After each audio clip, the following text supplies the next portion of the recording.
1977, George Lucas formed a legacy. Force is with me, and I am with the Force. Inspired by mythology, his saga has become a passion for many. Feel the Force around you. His legend has become our story. It's true.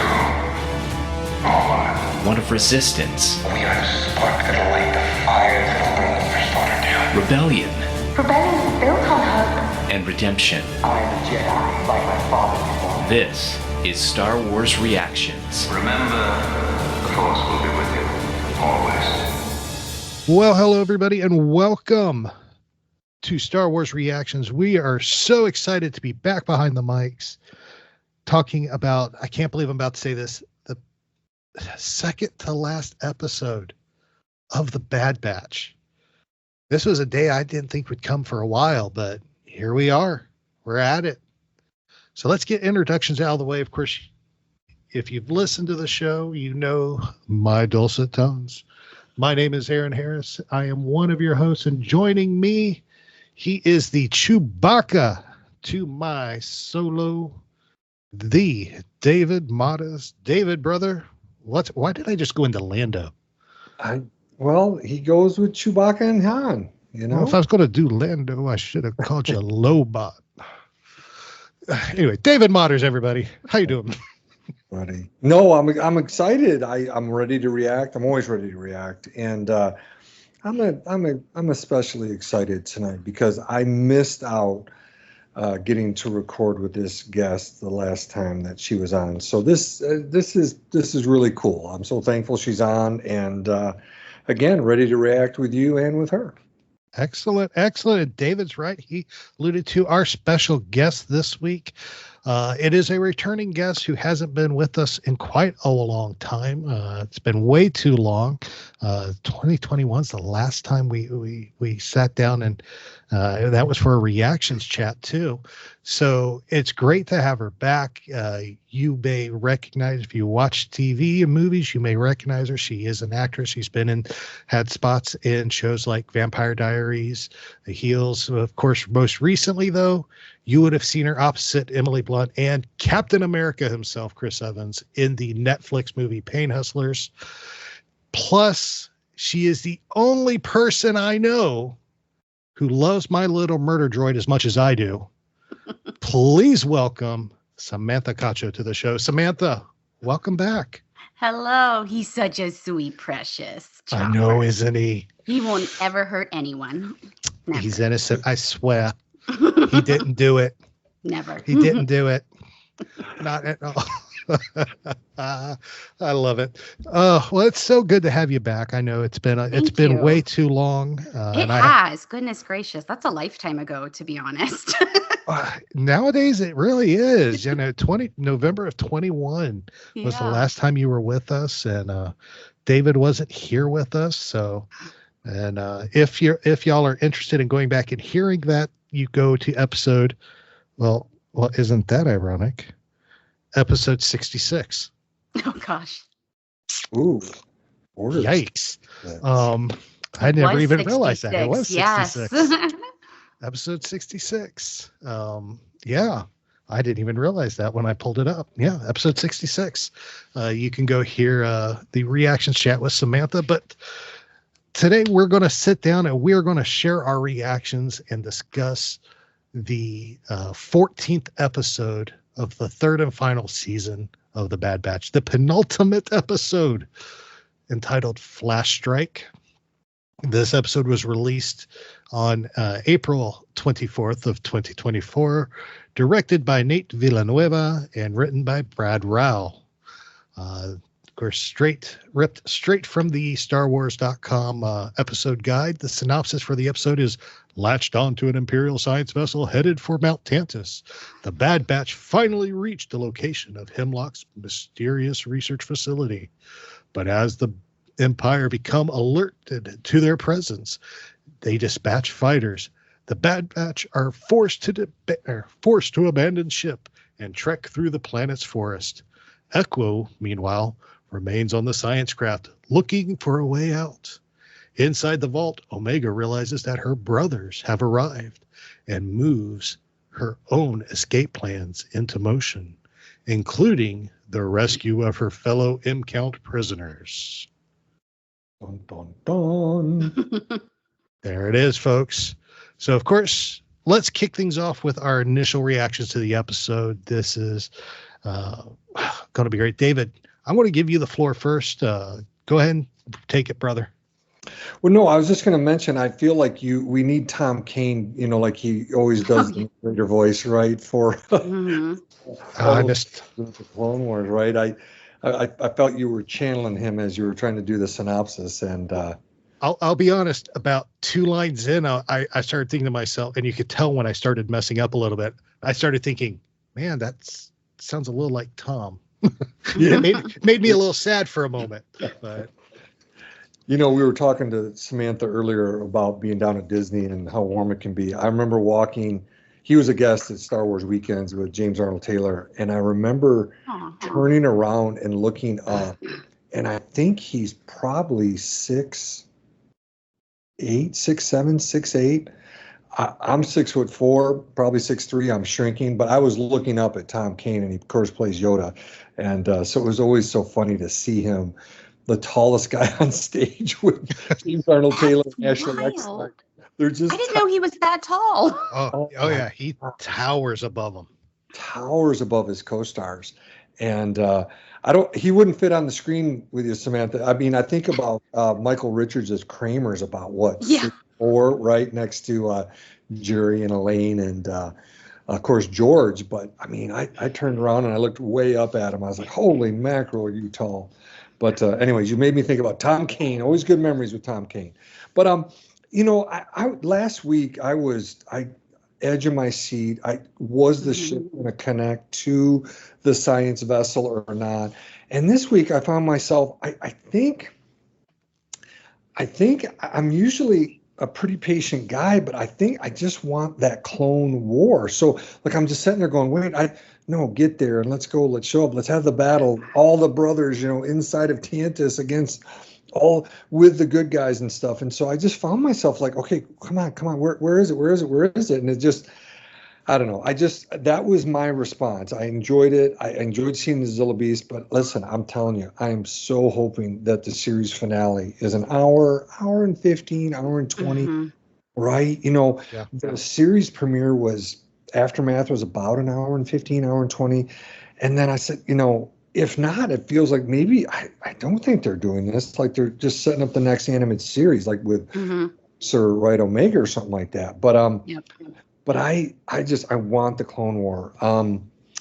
And so a little side gripe, little quibble. I don't know, see what both of you think. But last week, Dr. Skolder was telling Emerie Carr how worried she was about Omega with the children.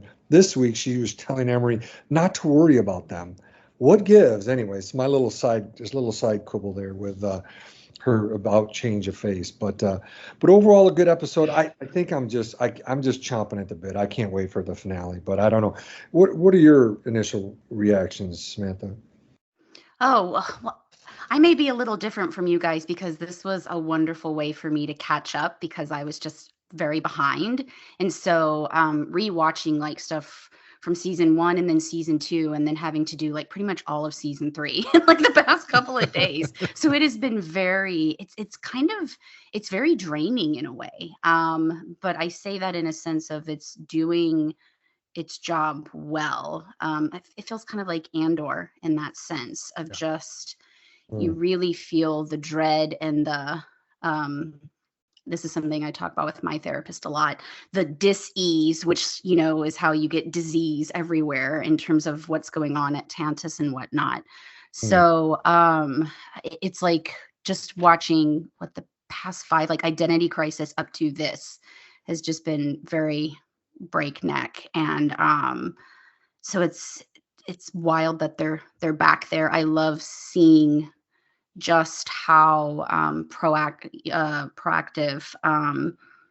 Omega is, to just not be broken down and to take everything that she's learned. She's constantly scouting everything around her. Her spirit still seems to be what it is, and then how she's able to pass that on to the other kids around her. And then just while seeing everything else. It's so horrific what is going on in this facility. And then at the same time seeing, the Bad Batch come to her, and then the conversation of Echo with Emerie, I thought was really, really lovely. There hasn't been a lot of Echo this season so far. I think they've kind of left that for this. So I have a lot in my brain right now. And I'm just waiting for the Zillo Beast to like eat Hemlock, basically. Like that's gonna happen, right? Hey, we don't know, but it's looking like it. Hopefully. I mean, and if it doesn't, if they somehow put this into like, if they pull a Rebels and then do like some other series, I do think they'll do another series, because there's no way they can wrap this up. There's just not. There's so much stuff.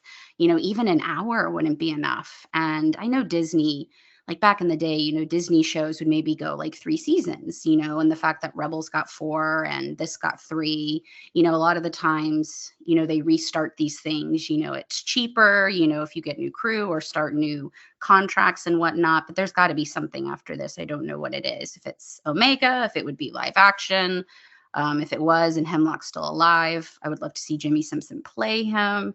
But it's been an interesting thing to binge, because I haven't really done that ever with Star Wars. It's always been kind of week to week, but just with life for the past few years, that was harder to do this time. And so it's a very different process. But I'm trying to think of like the ones recently. I don't know if, my 2 favorites so far from 3 have been Confined and then Shadows of Tantus, 1 and 3. Yes. Like the perfect like sense of dread that and suspense that you see like Hitchcock talk about, knowing the bomb is under the table, and it's like just building that up, and like this kind of like very demented Groundhog type day situation with Omega, and she's doing it again now. So those were like my super high points for me. But this has been, I've loved seeing Crosshair back with the team and seeing the effect that Omega is having on this kids, and then now the kids around her, and then now adding Echo and Emerie into it, and then our friend the Zillo Beast. I hope he just goes crazy. Chopper would be proud. Oh, Chopper's always proud. That was a lot that I just said, but I was like, my brain is so inundated. and that's great. And that's one thing I absolutely, and I didn't know this before you came on with us, because so I love the perspective you're bringing, because you have David and I who have sit here and week after week have waited and anticipated each little episode and digested it as it came. And of course, trust me, I understand life getting busy and not being able, but having the opportunity to just binge watch it all and get caught up and be like, oh, it's a completely different experience versus waiting week for week. So it can give you a completely different perspective than us, who has watched an episode, analyzed it for a week before we get the next one, then analyzed it for a week, then get the next one. You are digesting it all at once. And that's, this is going to be fun. I'm glad I didn't know this, but I'm even more excited now. So. And I've never done that with Star Wars before. It just happened to be with this, because it's like with Rebels, week by week, what's happening, or with like the final season of Clone Wars. But it's a very different scenario. And I feel Bad Batch works a little different. Rebels, you had quite a few moments of lull, and then Clone Wars, you had your different arcs. Bad Batch maybe here or there has something, but it is so very serialized. Yes. And so, that's just why it keeps going. But then it really it's exhausting at the end. I feel kind of like them in a way. Yeah. Well, one thing I've liked about this series is it's combined the best of the Clone Wars and Rebels, and given us just an incredible series. We have that long, drawn out story over the 3 seasons, which is kind of what Rebels did, gave us that drawn out story through the 4 seasons, whereas Clone Wars, we're getting the clones. And the conflict with the clones and the camaraderie of the clones that we saw all through the Clone Wars series. So it's giving us the best of both worlds here. And it even gave us some Chopper, so I can't complain. It did, yes. So definitely fantastic. My initial reactions, this was just wow. I mean, I'm loving these final episodes. I'm loving the edge of the seat excitement. I'm loving seeing how the pieces are coming together and setting everything up for whatever this finale is going to be. And like you, David, I do hope it's longer than just a regular 22-minute episode. Gosh, better be. I don't know if I can take it if it's not. I think you will have a lot of I think we'll have a lot of angry people if it's not. But in Filoni, I trust. We'll leave it at that. But it's fantastic. I love that. I love the fact that we are seeing Omega using all this training that she's gotten from her brothers over the last 2 seasons coming into play in these episodes. She's not just waiting for them to rescue her. She is being proactive in her rescue and in her escape. And I love it. Rampart, after season 1, I thought we would never see Rampart again. I forgot his scream. That's actually the high point. Yeah, no, and that actually is part of my point. I mean, we brought him back in, and he's playing a twofold role in this episode, which is one of our talking points we'll talk about here in a little bit. But in these episodes, he's kind of hard to figure what his foil is, because he's helping them, but you see him also trying to mess mentally with Crosshair. Mm-hmm. But yet he's also the comic relief, so that you're not getting totally stressed out by the episodes. You have that break where you can laugh. I'm right here. I mean, right. Oh my gosh. Shoot it. I mean, he's just all over the place. But man, if we didn't have him, the intensity of the last 2 episodes would have just killed somebody. Literally, it's just they've been so intense. But man, Zillo Beast, I that was not on my bingo card, guys. That was not on my end of the Bad Batch bingo card for sure. But I'll tell you, it's good. So initial reactions out of the way, let's jump into some talking points. And since we jumped into a little bit already, let's just keep going with Rampart, because he's playing a twofold game here, and his ultimate goal. I'm having a little bit trouble trying to pinpoint what he's trying to do. Mm-hmm. He's not in favor with the Empire. He's been imprisoned, and Bad Batch busted him out to help find Omega. And he is helping them because, they kind of have him, they had him at pistol point at one time, but now they're just kind of forcing him to go with them, kind of giving him a shove here and there. But he has helped them. He is giving them directions. He's giving them not wrong information. He's giving them right information, which is allowing them to get to where they are. But then at the same point, he's playing a mind game. Looking at Crosshair in this episode, I thought you said good soldiers always follow orders, or however he worded it. And he goes, and he's like, oh, Crosshair's like, oh, I've changed. And he's like, no, you haven't. You always just watch out for yourself.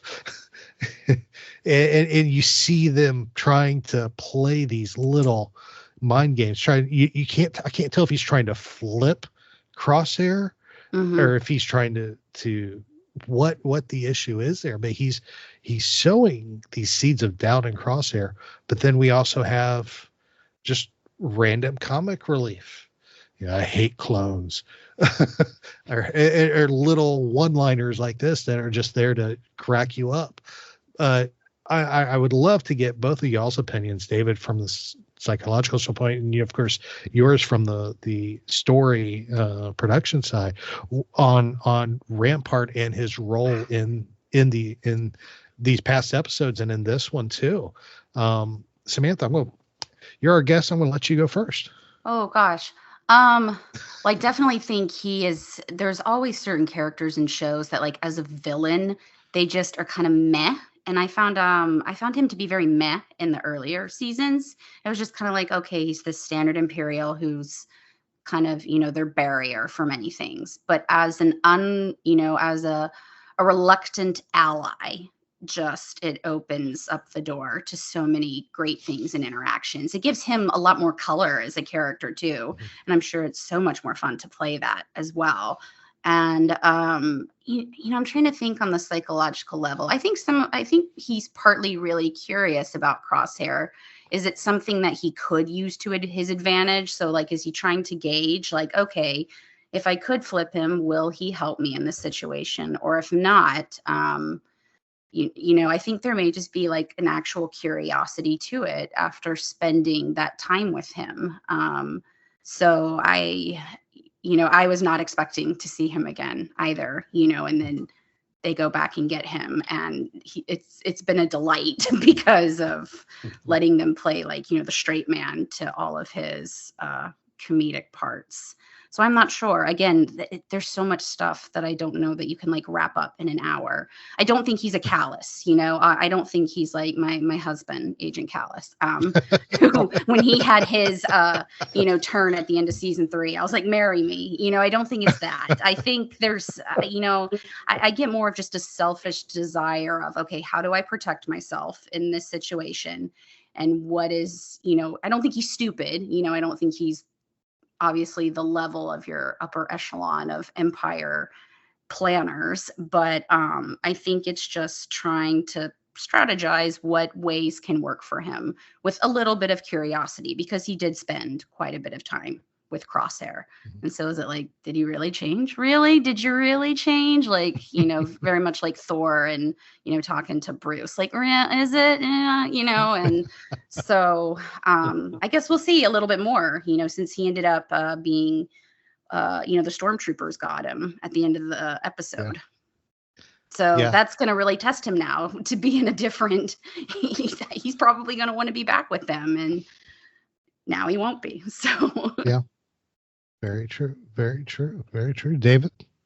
Well, yeah, I really like what you said, Samantha. I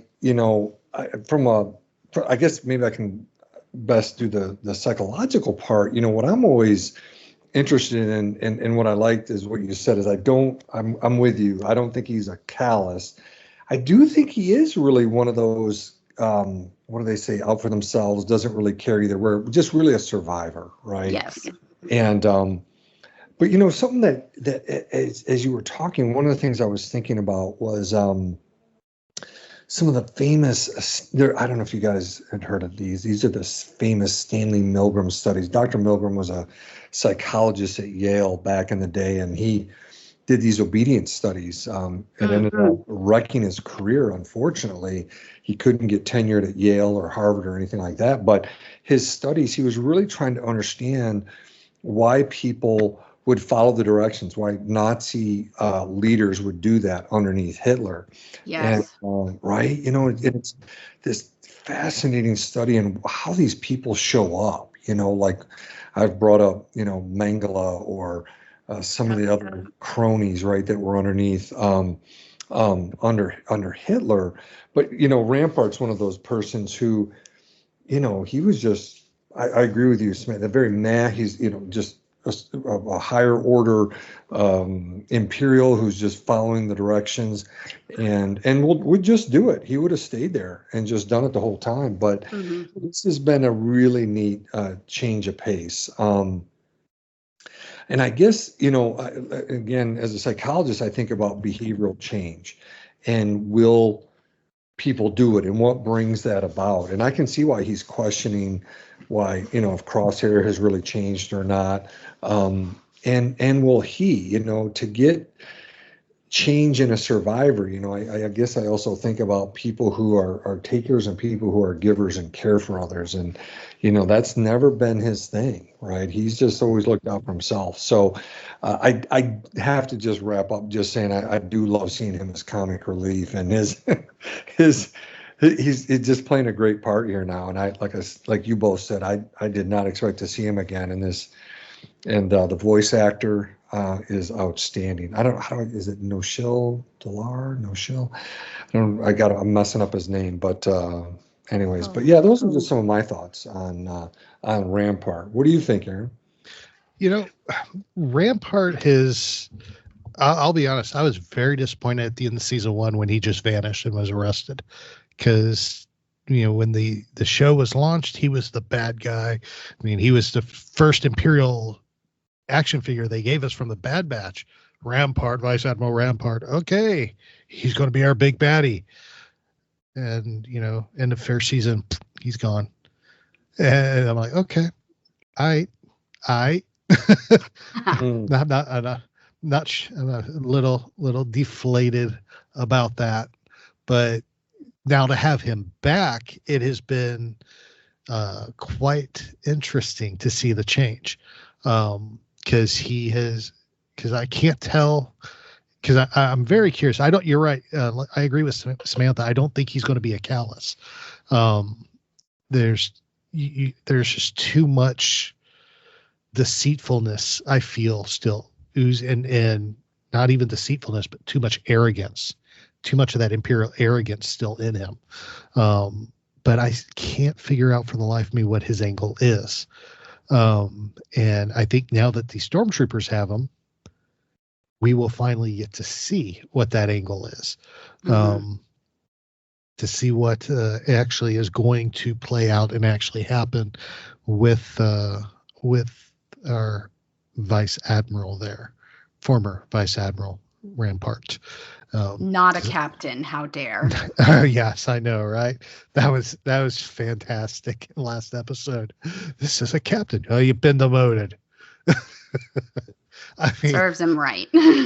They just, I mean, him and Echo just snipped at each other. I loved it. It was the perfect back and forth. There was no respect between the two, no respect at all. So, well, we still got a lot to talk about with Flash Strike, but we need to take a real quick break. So bear with us. We'll be right back to talk some more Bad Batch. Welcome back, everybody. Aaron, David, and Samantha here. We are continuing our discussion on Flash Strike, the 14th episode of the Bad Batch, second to the last episode of the series. So we talked, of course, about Rampart, which kind of generated off of our initial reactions there.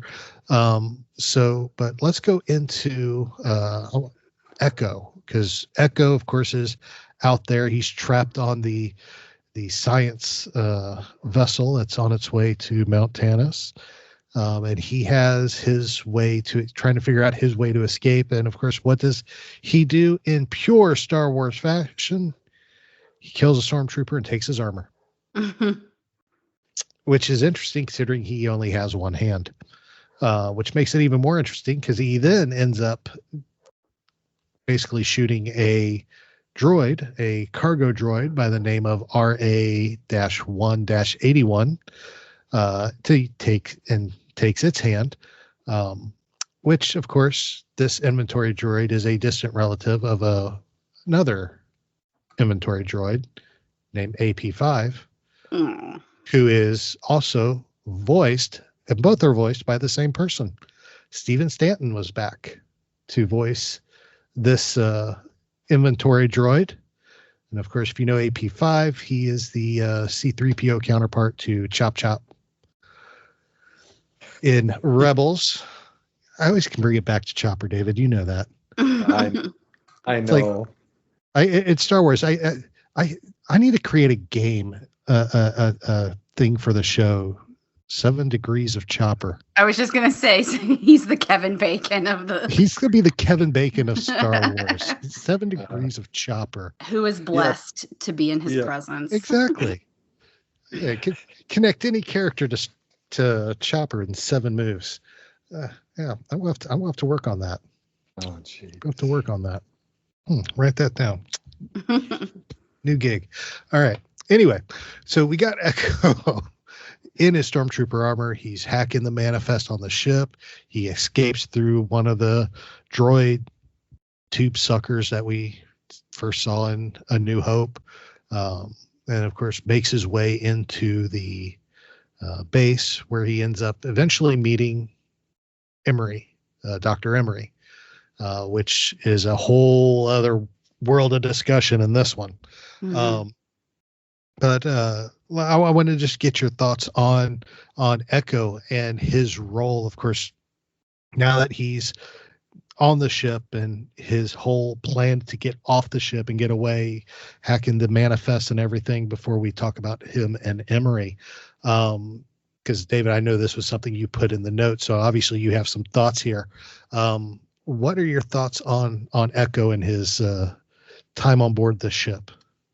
Yeah, well, Samantha said something a few minutes ago about how, she's really missed Echo this season. And I agree. I really love this character. I haven't seen enough of him, but I think you're right, Samantha. They're really were saving him for right now. And, Mhm. and right. And you can see why. I started thinking about him getting on board that ship and staying hidden. And if he didn't have the arm that he had to access all this data, just to have another droid along, like a R2 unit or a C3PO type unit, it just wouldn't have worked. You couldn't do it. And so he's the perfect person to have in this role. And the second time I was watching it, I always pick up so much more, and I'm thinking about it more. Like kind of the first time I'm trying to take everything in, and I'm like, oh my God. And I'm, like I said, most of the time super nervous. But watching it a second time, I'm like, wait, what is he doing the whole time? Because when you look on the screen, you're like, what is this? And then I started to think, and you guys both tell me if I'm off base here, but it almost feels like he's not only trying to figure out where Omega is, but he's also just trying to look how many clones are in here. What are we looking at? What do we got? It feels like he's right, because he comes back to it and wants to look at it again. Of course, once he's off of that ship and he's in the base, then he uses a terminal to access. Shows the red line right to where, kind of to the vault where where he could find and run into Emerie and stuff like that. He was still trying to find her and stuff, but that's what it really felt like to me, that he's setting this up. And then coming back around to what both of you have said, I'm like, these guys don't feel well. They're not at 100%. They've been worked on. And I'm like, how is our crew going to be able to pull this off? And so then when I think about the Zillo Beast going crazy in there, now you can do it. Eat hemlock and, move around, slam his tail down on a whole bunch of conscripted stormtroopers. And now we're talking.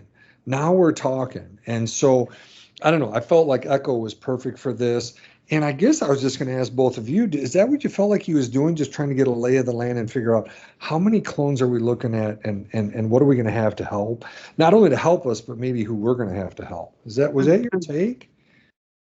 Absolutely. I mean, Yeah. I think, it's I loved how they had him, leave for a bit to go help Rex, because he's kind of this middle ground, where he's rescued by the Bad Batch, from back in Clone Wars. But he's also was like this, he was a reg, who was just experimented on and whatnot. So this feels very personal to him in that way. And also for his other brothers as well. I know with like Clone Force 99, they're kind of this very specific unit, and they've always felt like this specific unit. And so having that for Echo just feels very personal to him, in terms of, I have to help with as many of my brothers as I can. The Bad Batch, yes, they want to, but also it's like that primary objective is Omega. And then Echoes feels very twofold. And then of course to say that to Emerie as well, and very much kind of continuing with what you were saying before, David, about like, how can someone do this? It was just my job. It's like, yeah, that's what they all say. I just realized as we were talking, I was like, oh my God, Bad Batch is like the Star Wars boys from Brazil. I was like, because I mean, obviously Hemlock is a very Mangla figure, but I'm like, literally, they're trying to clone Palpatine. It's like the same thing. This is wild. I just had like that that light bulb with it. And our Bad Batch, being like our Liebermans who are going to kind of discover the situation and when what's happening. But yeah, I feel like they were really saving him for this bit. And I get it, because again, he straddles these two worlds. So to let him have that moment last season and then to come back and specifically do this, I thought was just really well plotted and made sense with everything else. And especially since we don't have like Tech around, or do we? I don't know. To allow, the Bad Batch is really kind of, that puts them behind not having Tech. So if you have Echo, that really helps balance certain things out for them to get information and do what they need to do in all of these missions. Well said. Well said. And I gotta agree with both of you. He's definitely here for such a time as this. I mean, they are using him just the way he needs to be used. And honestly, I relate to Echo, to be honest. He's a clone of two worlds. He's a reg, but he's Clone Force 99. He's not 100 after being rescued. He's not 100% a reg anymore because of the torture and feelings and modifications that's been done to him. But he's really not he's not really a defective clone like the other guys, like Clone Force 99. So he's kind of fits in both places, but he kind of really doesn't belong both places anymore. So you see his heart's kind of split between both. He loves the regs because they're his brothers. He loves Clone Force 99 because they're also his brothers. And he's more like them now than he is the regs, but he still has a heart for the regs, which, and I can relate to that because, I mean, I'm a guy of two countries. I was born here in the U.S. I was raised in Uruguay in South America, and I spent more of my youth in Europe. I spent more of my youth in Uruguay than I have in the U.S. So it was. I still consider both places home. So it's like I'm torn between the two. And I relate to Echo in that regards. He's torn between the regs and he's torn between Clone Force. So that's why we see him going to help Rex and rescue the regs, and why we see him now back helping Hunter and Wrecker and Crosshair rescue Omega, because now he's also rescuing regs as part of it as well. So it's a unique situation for him. And he's really, honestly, the only clone. It's the only character they could have put in this situation because of his uniqueness of being of both worlds. And he's the perfect person to talk to Emerie, I feel like, having been experimented on. Like, hi, I am a result of these awful things that have happened to me. Are you going to look me in the face and just say, well, this is what I had to do? And then, of course, he finds out, there's more children involved as well. And it's like, what? Okay. Oh, no, exactly. And that brings us right into the next topic, which, of course, is Echo and Emerie, and they're meeting in the lab. And she identifies him immediately, even in this through the thing. She goes, Echo, right? Your name's Echo. Omega told me about you. I'm Emerie. And then, of course, Echo's like, Omega told us about you too. And it's like, okay. It's very awkward. And then, of course, he actually takes that step of trust and removes his helmet to look at her eye to eye, and asks her for help, and even looks at her and says, Omega saw something in you. I'm hoping to see it too. And it's like, oh, geez. I mean, can we get any more awkward but emotional at the same point? And she ends up, of course, saying, you're not going to get in without me, and giving you the impression she's about to help them spring the kids. And to me, that scene there was the best part of this episode. Seeing Emerie and Echo go back and forth and come to almost a mutual agreement at this point. To me, that whole scene was just perfect. And to me, was the best in this episode. What were your thoughts about Echo and Emerie? Whoever wants to take it. You want it, Samantha?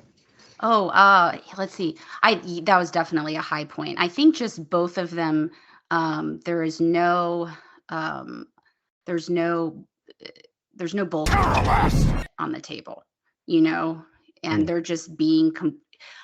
Emerie has in her time, starting with giving like the little straw Lula back to Omega, in the beginning, and then now giving it to oh gosh, Eva, and then these later portions. It's been interesting to me, why the rest of the children, Emerie kind of is so taken aback at the experimentation on, yet she was okay with Omega. And I don't know if it was just kind of this weird justification in her mind of like, well, it's another clone, she can deal with it. I don't know. Maybe it's because Omega's older. I'm not sure. That's a weird thing in my head. But being confronted by Echo, who again is the result of so many different things, and just putting it right back to her. And I feel like both of them are kind of putting the cards on the table, because what is there left that you can do at this point? And it was nice to just have a scene of the two of them talking and being open in that. Mm-hmm. Aaron, this is why we have Samantha on. I'm also somebody who's been in a ton of therapy. It's like I talk with my therapist about Star Wars all the time, because of just, in terms of in my own process of healing and grief and using myth and whatnot. And so it's been Bad Batch, I think, has been doing a phenomenal job with continuing these original stories that Lucas told, but also having, this is happening in our current world right now. This is something that happened, as we can see. Hemlock is very much a Mangla kind of counterpart. And it is a lot to handle. And but I'm so grateful to have storytelling like this, because it's so necessary. Well, and what I was going to say is I was going to say you're such a good psychologist. I am not an actor, but you're doing both. It's like you've got both hats on. It's so cool. Thank you. I love talking with my therapist about Star Wars. And recently, I will say, though, it's been Star Trek, but I'm like, oh gosh, I would love to talk to her about Bad Batch. I'm like, oh gosh, I just watched Identity Crisis, and I don't think I have an appointment for like 2.5 weeks. What am I gonna do? So this is my appointment. I gotta get out with Aaron and Dave. It is. This is my appointment every week. David is my doctor. I talked with him every week. Right. Well, Aaron and I've said this. We get on, we talk to each other, and it's a way to cope.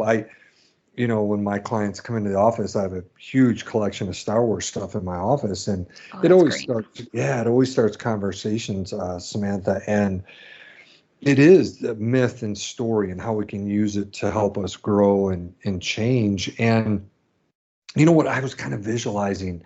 I can see the scene in my mind's eye, and like I can literally see you, Samantha, live action Emerie with those special like goggles on. We're playing across. She's great. Keisha Castle Hughes is doing a really lovely job. And just doing that whole scene and stuff. But I like how you described it, though, like kind of just both of them being laid bare. Here's Echo saying, hey, I'm the result. Look what happened to me with this kind of stuff going on. But ultimately seeing in Emerie, like you mentioned, we saw it in Identity Crisis, really this kind of the big shift. You were right at the very beginning, her giving that stuffed Lula doll to her. But I am actually kind of jealous and excited that we have you on, because you have this different perspective of having it all fresh in your mind and all together. Whereas Aaron and I are just kind of don't piecemeal and one episode at a time. But this interaction was great. And again, I'm someone who's looking for behavior change, and something like with factoids, psychology factoids, like I'll share one here in a little bit, but there's a bunch of them. One is that humans are resistant to change. Just we are. And then absolutely. Right. And if you move to a larger system, like a school system, a government system, those are harder to change as well. So this is so much better on this level. It's hard enough to get change, but Echo is the perfect person to talk to her, like both of you said. And so very enjoyable. And perhaps for me, I mean, seeing Zillo Beast was really cool. Hearing Rampart scream was great. But this is probably, for me, the best part was this conversation. Good. Very good. Very good. So, of course, you brought up Zillo Beast, and of course, we'd be we would really have screwed up if we don't even at least talk about Zillo Beast for a moment. For those of you who are new to the Star Wars animated universe and you have not watched Clone Wars, you have no clue what you're missing. But season 2 has a series of episodes, season 2, I believe it was, has a series of episodes about the Zillo Beast. Yes. And it's how it is, where it comes from, how it is captured, and how it runs rampant on Coruscant. It's a whole intriguing series of arc of episodes, which you really should go back and watch to understand where this creature comes from and the destructive nature of this creature. But to see this creature again, then of course in this giant pool under this mountain, it makes perfect sense for it to be there, because we know then Chancellor Palpatine sent it away for further study. And of course, naturally, it ends up at Tanis, of course. But seeing it again, of course, changed everybody's theories about where this series is going. The Zillo Beast is going to get out. It's going to run rampant. It's going to destroy everything. It's going to eat Hemlock. I mean, it's all over the place. And just by 15 seconds on screen of it swimming around, sticking its head out and screaming. And honestly, I was excited to see the Zillo Beast. So I'm gonna ask a question, and I want your all's legit feelings about it. Zillo Beast, cool Clone Wars Easter egg, or a major part of the story? David? Well, I think, to help, I think I'm going to do a little clarification. If in the Clone Wars, the one is found, I think, is it on Malastare? It's where all those dugs are, right? Like Sebulba is. Yeah. And they bring it to Coruscant, and that Zillo Beast is killed, I believe. And that's when, or is it not? It's knocked out, right? It's knocked out. It's knocked out, and then they're doing research on it. I thought this one was from season 2 of the Bad Batch, when remember, right, when it was growing, and they bring it, that one, to Tantus, I believe, right, Samantha? Yes, because that was one of the episodes I had to relook at, was Metamorphosis, I think is what it's called, and that's Hemlock's introduction as well, right in the middle of season 2. Right, and so then I didn't realize, I started thinking about, wait a minute, they're shooting electricity at it, that big laser, not, I don't think, to hurt it, but to make it grow. Yes. Isn't that what they're doing? And so, because he grows during that episode that Samantha just mentioned, I remember it looked like a small creature, literally from the movie Alien, 1979.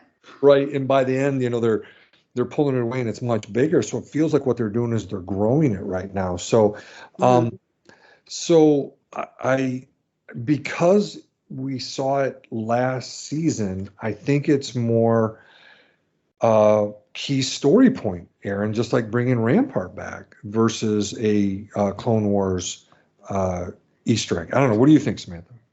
Yes, I agree. I think if we hadn't seen it again and we just had that one episode from last season, I'd be like, oh yeah, they just, brought it back for fun, for that little bit. But considering, his armor is, or its armor, is quote indestructible. And I remember, that was the idea of trying to make armor for the Empire. That was Palpatine's goal at some point. So I definitely think it's going to be let out. And I love that. It's kind of, a couple of things, whether it's like a Kong or a Godzilla, and it's like, look at what you have brought upon you. This is something, you're trying to make it bigger, probably to just get more out of it, but it's going to wreak havoc in terms of how it gets loose, and that's where I think Palpatine sometimes underestimates certain things with what can happen. So yeah, I mean, I definitely think Omega's going to let him out, and that's going to allow a lot of the base to escape and whatnot. And then with what happens, I'm not sure. I think I saw somebody said on like Reddit or something that they want Tantus to become like a Jurassic Park and just let the Zillo Beast like stay there. But that would be amazing, I mean, and then in Clone Wars too, the one is like gunning for Palpatine. I would love a what if story of like, what if the Zillo Beast in Clone Wars like just actually ate him, but we didn't get that. So maybe we'll get it here with Hemlock or whatnot. So I don't know if they'll continue to do anything with this after that, because obviously I don't think they get anything with his armor, because as we see, stormtroopers go down like flies. So I don't know what else but if it's just doing a version of like King Kong or Godzilla or something like that in Star Wars, I think that's really fun, especially considering how much, if it was like a Godzilla, how much Lucas, was influenced by like Kurosawa and a lot of the Japanese storytelling. That would be really amazing. So I'm super excited for all that chaos. Chopper would be proud. He would be so proud. Oh, Chopper's always proud of when Imperials are killed. So, and to correct David, did I mess it up? We're both correct. We are actually both correct. Oh, what happened? According to quote Obi-Wan Kenobi, from a certain point of view. Ooh. So I went back to because I completely forgot about Metamorphosis. So I went back and I'm looking at the guide right now, the episode guide on StarWars.com. The Zillo Beast in Metamorphosis is actually a clone of the one from Clone Wars. Yes. Ooh. So what we both said is true from a certain point of view. That's interesting. Okay, yeah, that detail. Yes. So, yes, it is a clone. So we do have so point is we have a Zillo Beast in play here. Yes. I'm going to give you my opinion on where Zillo's going. And it's based off of one thing. Jennifer Corbett, who's one of the executive producers, one of the writers, sent out a tweet on X earlier this week, or maybe in the end of last week, or maybe beginning of this week. Or was it? It was fairly recently. It actually may have been Wednesday when the episode aired. And it basically is Luke Skywalker saying, how you think this is going to go is not how it's going to happen. Mm-hmm. So I think the Zillo Beast is simply a distraction from what they're actually trying to do. Didn't she also do the bit from Jurassic Park as well? Like the cup, the water, like shaking. I wonder if she's almost going to pull, or the Zillo Beast, I've said, if the Zillo Beast is going to pull like a Rexy. Like it is an antagonist in the sense, but in the same way that Rexy ends up like saving the day in Jurassic Park. And I know some people think Omega may do kind of what Ventress did and, be able to use some of that force. I still have 8,000 questions on like the process of actually what they're doing with the M count. I'm like, okay, what? But if Omega would make some kind of connection as well. And I totally thought the episode prior is just called Metamorphosis. I don't know what, I thought there was like an extra O in there for some reason when I first read it. I was like, what is this? But yeah, I just remembered that was Hemlock's first episode. So, Zillo Beast's going to have fun. Zillo Beast is mad. Zillo Beast is going to have a list, Zillo Beast smash. Zillo Beast smash. Perfect. All right. Well, we still got some more to talk about, and we're running out of time, but we are going to take one more break. and then we'll be back to wrap up our discussion on Flash Strike. So hang with us. We'll be right back. Welcome back, everybody. Aaron, David, and Samantha here. The Zillo Beast has not scared us away yet. We're still here alive and kicking, and we are wrapping things up on Flash Strike. Now, of course, before we go into final reactions, anything else from this episode that we may have missed that you want to, or that we've highlighted? Is there anything that we haven't highlighted that y'all want to hit on before we move on? I have a question. So I'm still like going with what they're trying to do with Project Necromancer. You know, I'm still like fully trying to clarify what it is, you know. And so it seems like Omega had an M count put into her. Am I correct? And so it's like she was able to keep that, you know, as a clone. And obviously with Palpatine, they want to clone him, but they can't replicate his M count. So they need to get it from someplace else. And I'm just trying to see, like, is Omega just a representative of a clone that had a successful like M count transfer? Or would she also then be a process of like transferring Palpatine's M count to the clone? I don't know if you guys can get and then, you know, of course, they have the other kids in there, and I don't know how much they're testing them to see if maybe their stuff can transfer, or, you know, because I still feel like there's a lot of fuzziness with that. Well, here's how I'm understanding it, David, and you can correct me if I'm wrong. But the way I've gathered things through the episodes as I've rewatched and broken stuff down and everything, they're looking it's not that Omega has an M count, is that she's a pure clone. She's like Boba Fett. She is a unaltered clone but female of Jango. So she doesn't have the modifications and stuff that the regs have. And what they've been trying to, what they've been trying to do, of course, as you mentioned, is they're trying to clone Palpatine, and they're not having success because when they clone a force empowered person, what they cannot duplicate is their midichlorian count.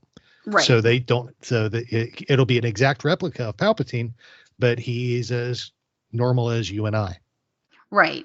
So I was trying to think: does Omega show that in an unmodified clone, an M count can be transferred into? Because I'm guessing Omega had somehow had an M count transferred into her. I don't think that's something she was born with. I feel like, and I don't know if Nala Se would have done that previously. Well, it's not necessarily that she has had an M count transferred into her. It's that her blood is actually holding the M count from the other. So basically they're taking the midichlorians from the kids in the vault, and they're mixing it with Omega's blood. And unlike the regs they've tested, Omega's blood is holding it. Interesting. So that would have even been happening then in the very first episode, because I know like Nala Se was like, don't let them get your blood. And was her concern just like she knew that it would probably take that binding of the other kids' M count? Correct. Because she had worked with Omega all those years, she knew Omega's makeup, and she was a clone expert. She was I mean, she was one of the makers. So she has that internal knowledge of, okay, this is what they're wanting to do. It's not going to work on the regs because we've done all these modifications. Right. It's only going to come from a pure clone. Omega is the only pure clone. And I got to protect her. So that's why she kept taking blood samples and throwing them away, taking a blood sample, throwing it away, and never truly testing Omega's blood because she knew the answer.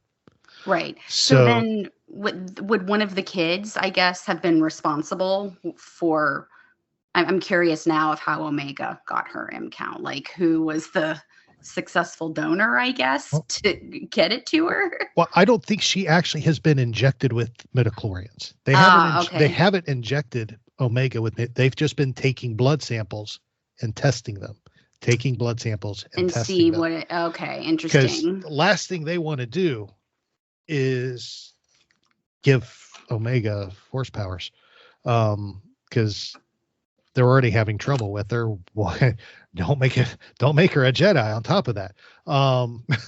It just wouldn't be a good match at that point. So they haven't given her, from what I've seen and what I understand, I don't think they've given her injections of midichlorians. They've just been taking her blood, taking blood from the kids, taking their midichlorians out of their blood, putting it in omegas. And unlike with the regs, where the midichlorian count on the transfusion drops dramatically and does no good, it's actually holding the high midichlorian count that that Palpatine's clone would need. So I think eventually, if all the tests come back clean, the idea would be to create the Palpatine clone, Right. that then transfuse him with Omega's blood. Okay. Killing Omega. That has been like something very, sorry to go off on that kind of questioning, but it was just as she was, with all the kids, of course, and that's, all those scenes are just, they're rough.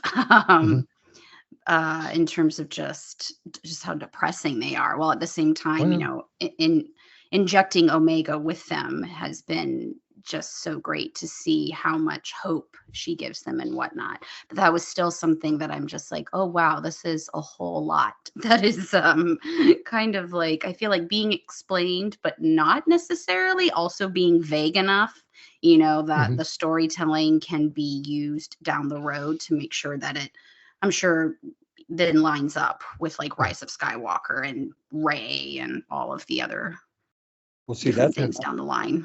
That's what they're doing. Yeah, you nailed it, Samantha, because now the way they're doing this is like, if you look at Snoke at the beginning of the Rise of Skywalker, remember they called him Pickle Snoke? You see all those Snokes. Yeah. Right. And basically saying that here we are all these years later, and they're still trying to do this. So, but Snoke's body, this clone, won't hold it. Eventually his body decays, like his head, his face, all that. And it even, I think about, was it last summer or the summer before, Shadows of the Sith by Adam Christopher. He spends time talking about some of this stuff as well. So it's very, very much, like you said, Samantha, long form storytelling. And the other thing is, it speaks to is that on some level, because with Omega, she has that, what they say, a binding agent in there that does keep that midichlorian count up. Obviously, in some way, shape, or form, Palpatine and the crew do not have her, and and then later on they're testing Grogu, Baby Yoda. So all those years later, I know, mean, they still stay mean, but so that really shows that it's a process that continues, and in some, like I said, some way, shape, or form, they don't have Alpha, Boba Fett, or Omega to clone. So yeah, but I like what you said, just murky enough to keep it kind of mysterious and interesting. But I'm glad you asked that. I've read so many different things, and then just based off of, because that's really something we've only had really in season 3, where they've really kind of discussed this. And I keep seeing so many different things about how it could be. And again, I think they're leaving their options open for whatever is going to be their next phase of storytelling and how they want to connect it, and would anything connect to, like, again, The Mandalorian or the new Rey movie, or in any of those possibilities. But it has just been like driving my brain wild in terms of like the OCD of what is this? Well, it's good. It's good. I feel like I have a much better understanding after hearing Hemlock talk and explain it to Omega. Yeah, but it's still hard to get it all together. You're like, wait, what? Because we're not getting it all in like one info dump, which, I think helps keep that line of suspense going. The bomb is still under the table, going to that Hitchcock metaphor again. And we're just waiting for it to explode. Yeah. No, absolutely. it's one of those things they have kept mysterious. They've dropped hints here and there along the way, but there's still a long journey to go. Mhm. And I don't think, and we're definitely not done. Oh no. With the storytelling. I can't wait to see where they take this next and continue building the story, and connecting the universe. So, all right. Well, let's hit final reactions. I'll go ahead and kick us off on final reactions. This is it, man. The stage is set, band is playing. It all comes down to next week, final episode. I mean, it's been an incredible ride. I have to take my David knows I got my Carabast hat that I wear because I always screw up. I literally have a hat that says Carabast on it. Because every time I mess up, it's a Carabast moment.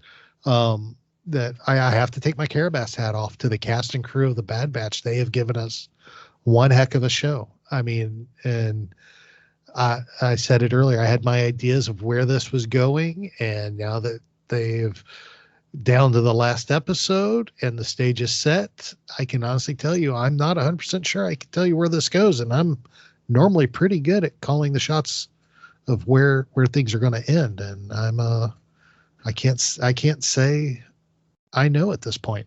It's anybody's bet at this point, but I will say this episode, and of course the last episode as well, have been the absolute perfect setup for the final act. And this has just been the perfect curtain call for these characters. And I'm so excited to have gotten to take a courtside seat to it. So, all right, Samantha, final reactions. I'm going to be so sad when it's over just because, Yes. I binged all of this and I'm like, so I'll be, for the third season at least watching this next one live, but it's like I have so much energy in me. So it's like, what's next? And I do think they will announce something very quickly. I do. I don't know what it will be, but I hope it's like an hour. I'm looking forward to it. And yeah, waiting for the Zillo Beast to eat Hemlock, praying for, Crosshair, my beloved, and all of them. I mean, waiting to see if Tech is the assassin. I'm like, is that going to happen? I mean, gosh, I just don't know how they're going to do this all in like an hour or so, or if it's less. I really don't know how they're going to do it, but I'm really glad that this gave me, the impetus to catch up because I'm really excited. Nice. Good. David? Yeah, I think I was going to piggyback off of Samantha because this has got to be at least an hour. Just like she said, it has to be. If it's less, I don't know how you do it, because part of, what I was thinking about as we were getting ready to record is,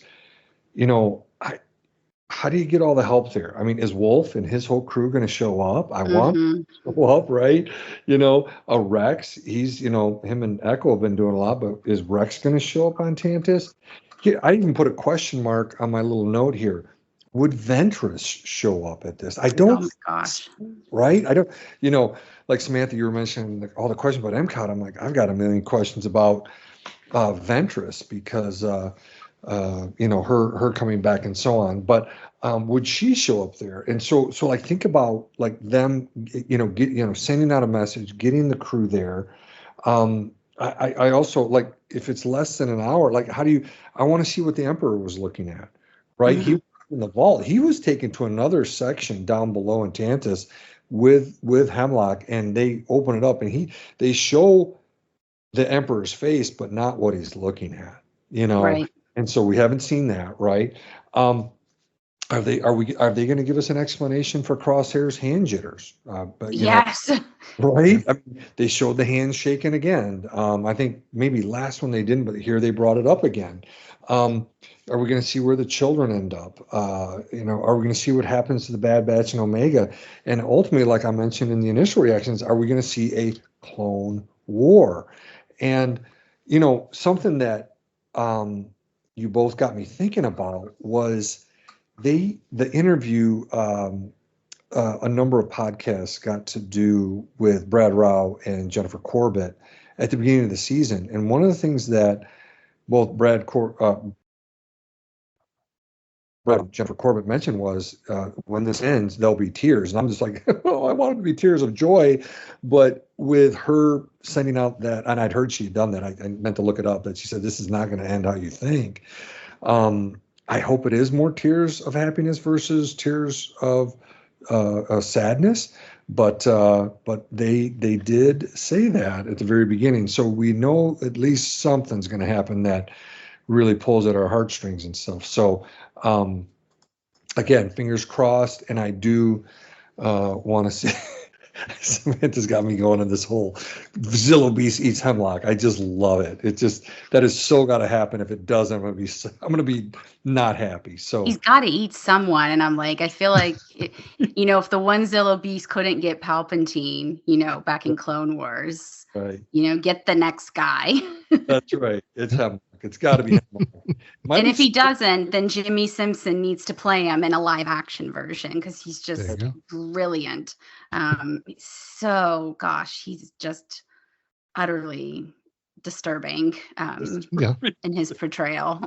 Oh, definitely. It would be, hopefully he doesn't make it, but if he does, hopefully we see him in live action. Who knows? May see him in an upcoming Mandalorian. Who knows? Because they are still trying to get him. So, I mean, he would be an old man at that point, but it would work. Mm-hmm. So it could definitely work. So, all right. Well, we want to hear from y'all out there in Listenerville. Tell us what you think of Flash Strike and about the Bad Batch ending. You can do that, of course, by hitting us up on any of our social medias, Facebook and X at SW Reactions Pod. You can hit us up on Pinterest, Instagram, Tumblr, and Threads, and TikTok, and Blue Sky at SW Reactions. You can email us, swreactions@gmail.com. Or if you want to talk to us, leave us a voicemail. We got that capability. You can hit us up over on SpeakPipe at speakpipe.com/Star Wars Reactions and leave us a voicemail telling us in your own words what you are think about this episode or about the ending of the Bad Batch. We would love to hear from you. David, brother, take it away with your factoid, my man.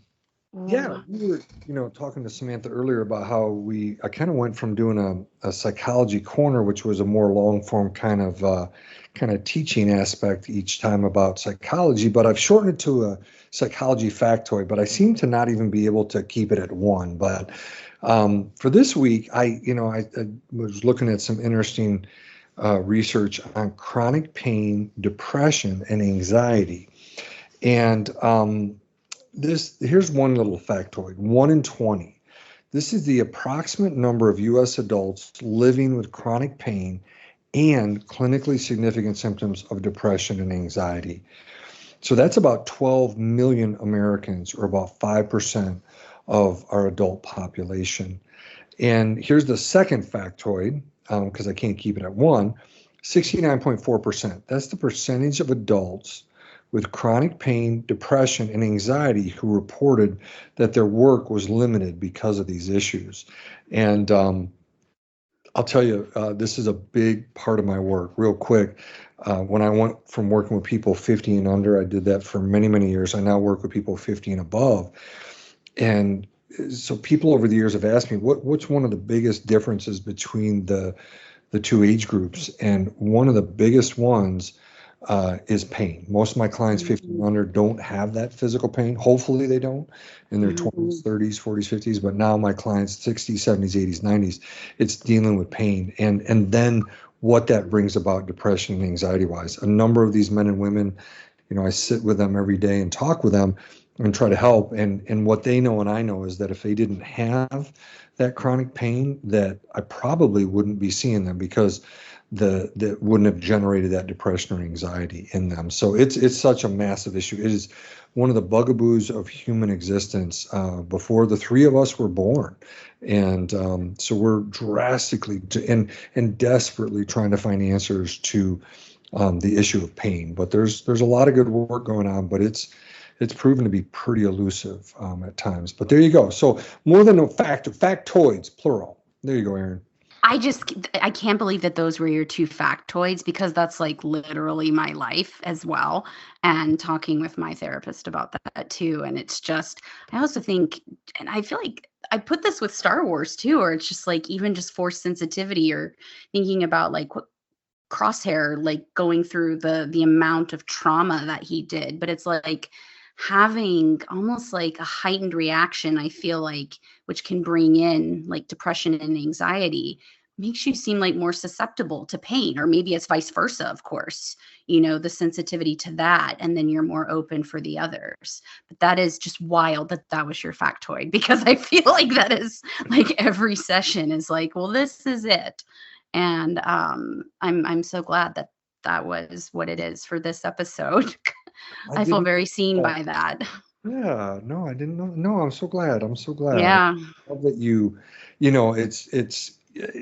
I love that you do talk about it. And of course, it's been my entire career I'm going on 32 years of doing therapy with people. So I love that and we need it. We need personals like you talking about it. And like I've told Aaron, back when the three of us were much younger, it just wasn't talked about as much. And literally, if you were in New York City, people would look and say, "Oh, you don't have a therapist. What's wrong with you?" That was it. But the rest of the country, no, you don't talk about it. But now I love it. I've seen such a wonderful change in the acceptance of it. And I'll tell you, the people here in Florida, where I work, not only want good physical health, but they want good mental health. So, yeah, so I'm excited about it. But I'm glad it spoke to you. I'm so happy about that. Yeah. Thank you. Yeah. Cool. That's awesome. Now we're gonna experience some a groaner here, Samantha. Oh, you're not quite there yet. Quite there yet. We still got a few more things. But it's coming. Don't worry. I got you, brother. So, David, if somebody wants to talk about their factoid with you or Star Wars, how would they go about doing that? Absolutely. Twitter X, that's what I've been calling it for a long time. I'm at David_Modders, MODDERS. Of course, Instagram, you can go there. I haven't been posting a whole lot, just been busy covering this season with you, buddy. And then I'm on Blue Sky, recently got on there. But those are the main places. Or as people know, they can get a hold of the show, any of the show contacts, and Aaron would get it to me that way as well. Very good. Very good. Of course, you can hit me up anytime. I'm managing all the show's socials, or you can message me directly at TAHarris121079 on Twitter X, as David likes to call it. Samantha. Yes. Tell us what's going on with you. What's going on? How, if people want to follow you, how would they do that? If they want to find your movie or TV shows, what's coming up? Anything? What's going on with Samantha right now? Well, you can find me on Twitter, Sam, SAM, DYEK, and that's pretty much the only public one that I use. But yeah, if you want to talk about Star Wars or therapy, or any of those things, one of the things that I want to do at some point down the road, is trying to combine, the love of storytelling with the processing of, so much that we go through in terms of trauma, or whether it's healing, just being able to use that. And so hopefully someday down the road that will pan out. I don't know how, but we'll see. For now, it's just being able to tell stories myself, or to discuss them with you all. And then what else? Well, you can find me on Netflix, as you said earlier, in Pain Hustlers with Chris Evans and Emily Blunt. And I have another project coming out that I don't know when it's coming out. And that's something that I filmed like 2 years ago. And I have no idea when that will air. That's at some point. We'll see. But that's one of those ones that I can't discuss. But down the road, maybe, I don't know. And right now it's just kind of, as I say, the journey continues. And yeah. And I'm just so thankful that you guys allowed me to come on and talk about this. Nice. Well, I'm glad you were able to, and you were free and to join us. That it's awesome. And of course, we'll have links to everything in our show notes. And go watch Pain Hustlers, boost the ratings. Go watch it more. Do it. I may rewatch it again this weekend just for the heck of it, because it's good. You'll enjoy it. Yeah, it's fun to talk about now, because I originally couldn't, because it was during the strike, and so to be able to discuss it now is a lot of fun. And I got to talk to Emily Blunt about the power of Mary Poppins, so that doesn't get much better than that.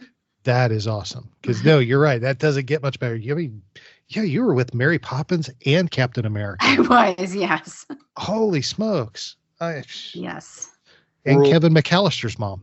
Oh my gosh, she was the one that I felt like I was such an idiot to, like, in terms of like fangirling. And it was just like, hi, like that. It was Catherine O'Hara, who I just feel like wiped out on, in terms of just being just so stupid and just like melting in front of her. Emily and Chris, it was fine. But Catherine O'Hara was like, I feel like I don't have memories like without knowing who she is, So yeah. Well, she was in a lot of movies in my youth, so I remember. Trust me, I feel you. That's why I don't do stuff like that. I would just I would just over everybody, and I get fired before they even shot the first take. So yeah. Well, that does it. That brings us to the end, which means it's time for this week's Star Wars Dad Joke of the Week. Oh, Samantha, this is the groaner of the week. This is where, and I think you did do one the last time. I do. I'm like, it's like coming back to me, but I don't remember what it was. Okay, now I'm going to have to go back and re-listen to 66 to see if I actually did or not, because I don't remember when I started it. I just started doing it, and I've just carried it on. So here we go. All right. Here we go. Did you know banthas can grow up to 10 feet? No, I did not know that banthas grow up to be 10 feet. Yeah, they grow up to 10 feet, but they usually only have 4.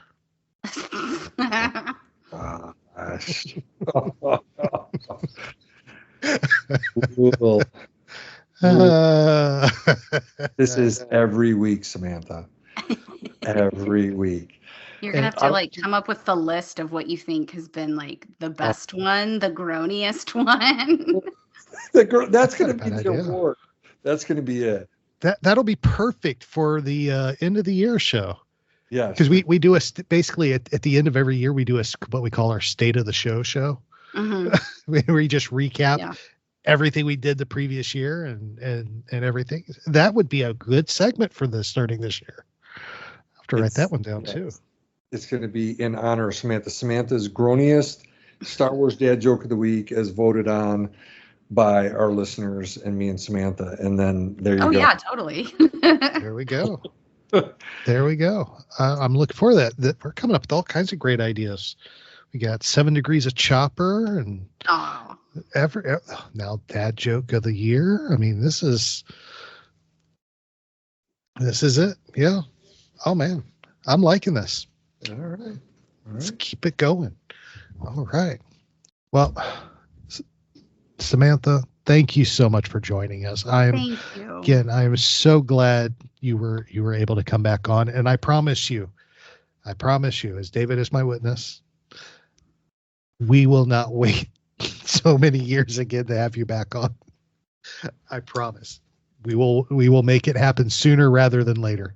I look forward to the next time. always great talking to you. David, brother, been a blast as always. Absolutely. I love it. And always a joy to record with you. And just like Aaron said, Samantha, thank you so much for taking the time, being on and just giving your insights and just, just all the really, really good things that you had to say tonight. So thanks for being on. Yeah. Absolutely. And thank you everybody for listening again. We love y'all. We appreciate y'all. We're praying for y'all. Wish y'all the best. Remember, as I say each week, do something kind for somebody this week. You'll never know how that will just affect them and how much it will change your day just by doing something kind for somebody. And it'll just make you want to do it more and more. So remember, this is your place for elegant discussion for a more civilized age.